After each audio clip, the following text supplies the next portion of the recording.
Bismillahirrahmanirrahim. Assalamualaikum warahmatullahi wabarakatuh. Ya, sekarang kita masuk ke bab selanjutnya ya. Masih tentang pengukuran curah hujan. Sekarang kita masuk ke metode yang ketiga, yaitu metode isohiat. Kemarin sebelumnya metode aritmatika, kemudian metode Thiessen, sekarang metode isohiat.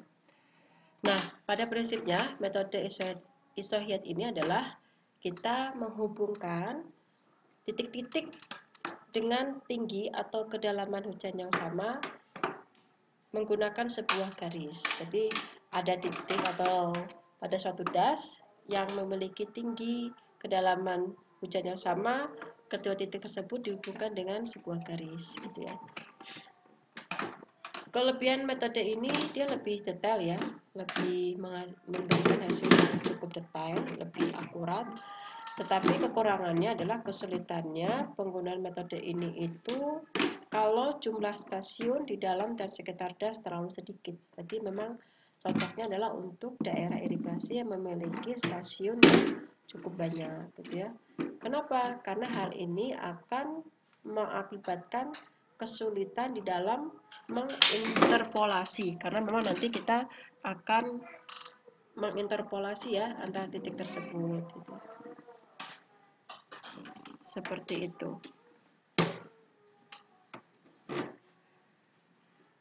Metode isohiat ini nanti pada prinsipnya hampir sama ya seperti metode Thiessen gitu ya.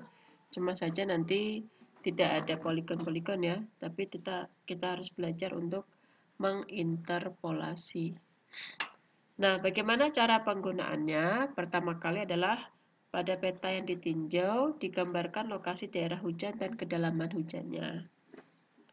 Kemudian di stasiun hujan yang saling berdampingan dinilai kedalaman hujannya dan dibuat interpolasinya. Nah, nanti berarti tahu nggak interpolasi?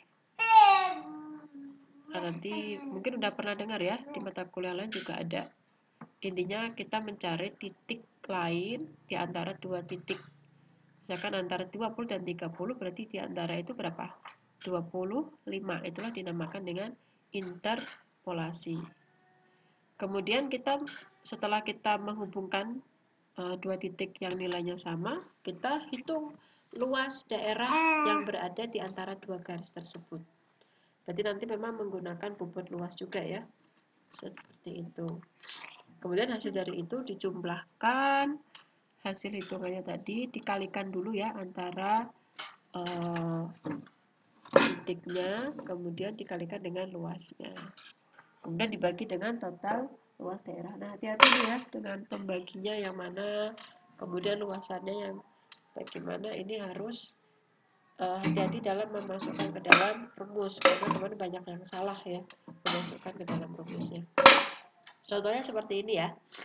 Ini adalah sebuah ada 5 garis ya yang menghubungkan titik-titik yang memiliki kedalaman hujan yang sama kayak gitu. Contohnya seperti ini. Di sini ada sebuah ini ya, das gitu ya. Saya akan menampilkannya, memindahkannya ke Paint ya.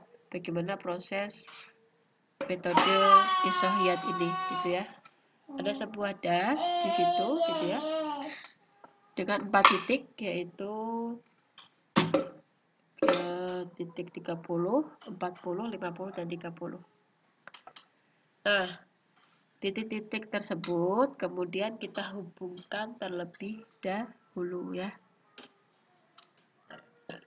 Kita hubungkan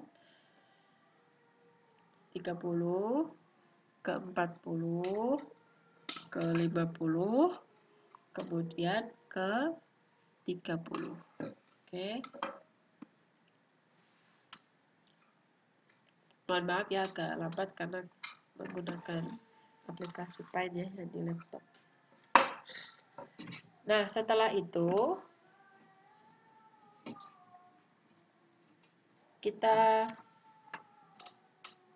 interpolasi ya. Nah, antara 30 dan 40 Ini dulu maaf, antara 30 dan 50 dulu. Berarti berapa? 30 dan 50, tengah-tengahnya berarti berapa? 40. Dapat dari mana? 30 tambah 50, 80 dibagi 2. Cara seperti itu ya, interpolasinya dibagi 2. Oke, berarti di tengah-tengah adalah ada kedalaman hujan 40. Kemudian antara 40 dan 50, tengah-tengah berarti berapa? 45. Atau kalau pakai perhitungan 50 ditambah 40 dibagi 2, 45. Nah, oke, kemudian antara 30 dan 40. Tengah-tengahnya berarti 30 ditambah 40 dibagi 2, yaitu 35. Ya, tengah-tengahnya seperti itu. Kemudian antara 40 dan 50 sama, yaitu 45 ya. 40 tambah 50 dibagi 2.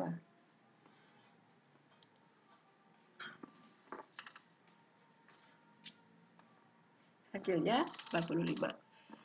30 tambah 40 juga sama ya. 30 tambah 40 dibagi 2 berarti 35. Oke. Selanjutnya ada lagi. Kita bisa menghubungkan garis dari 30 ke 40. Nah, tengah-tengahnya berarti berapa?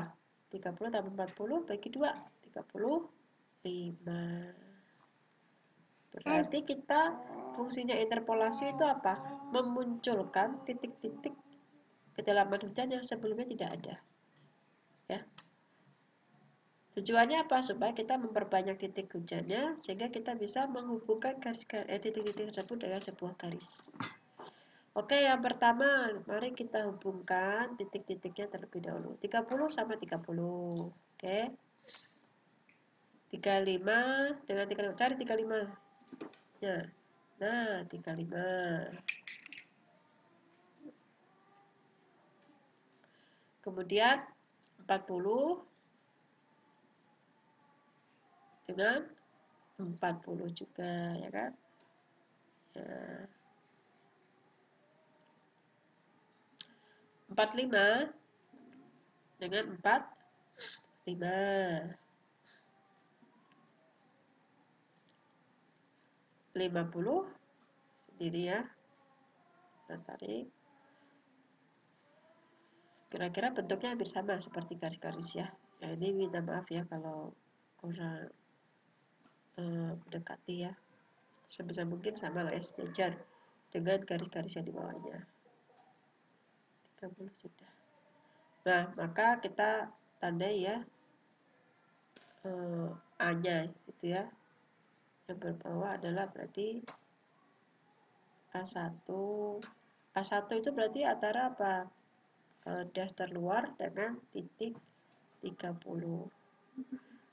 Kemudian yang paling luar bagaimana? Kita beri juga garis ya. Caranya adalah kalau kita nanti lihat dari 30 ke 35, 40 itu berarti intervalnya berapa? Intervalnya 5. Berarti di bawah 30, 25. Di atas 50 berarti 55. Tujuannya apa? Kenapa kita mesti memberi ini? Supaya nanti bisa dicari luasannya ya. Karena yang mengapit A6 itu apa? Kan nggak cuma satu garis, maka diperlukan garis bantuan itu. Seperti itu. Kemudian kita cari luasannya ya. A1 berarti antara 30 dan 25. A2 30 dan 35. A3 35 dan 40. Dan seterusnya ya. Itu cara membuatnya. Nanti silakan dibuka lagi, diulang-ulang lagi. Nanti kalau Anda masih bingung ya, karena sudah ada video tutorialnya seperti ini. Terus bagaimana cara menghitung curah hujannya? Kita masukkan ke rumus ya. Oh ya, yang selanjutnya cari dulu A-nya ya. Seperti metode Thiessen yang sebelumnya ya, mencari luasannya. Bedanya kalau di sini tidak menggunakan poligon tapi menggunakan luas yang dihimpit oleh 2 garis.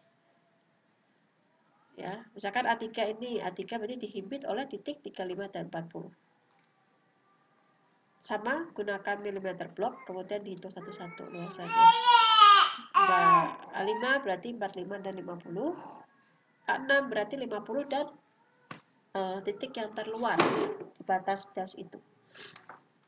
Masukkan di situ ya. A-nya masukkan A1, A2, dan seterusnya sampai AN. I-nya juga sama, curah hujan 1 plus 2 bagi 2, berarti di rata-rata. Berarti A1 yang mengapit 2 garis ya, kita anggap sebagai I1 dan I2, kemudian dijumlahkan, kemudian di rata-rata. I1 plus I2, gitu ya, 25 ditambah 30 dibagi 2 dikalikan A-nya. Dan seterusnya gitu ya, I2 ditambah I3 dibagi 2.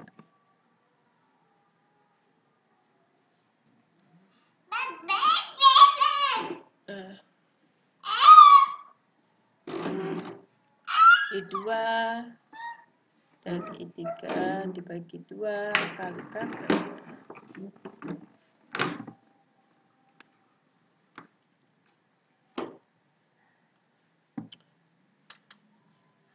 kita coba ke contoh soal ya, bagaimana menerapkan fungsi ini pada suatu peta daerah irigasi ini ya. Contoh,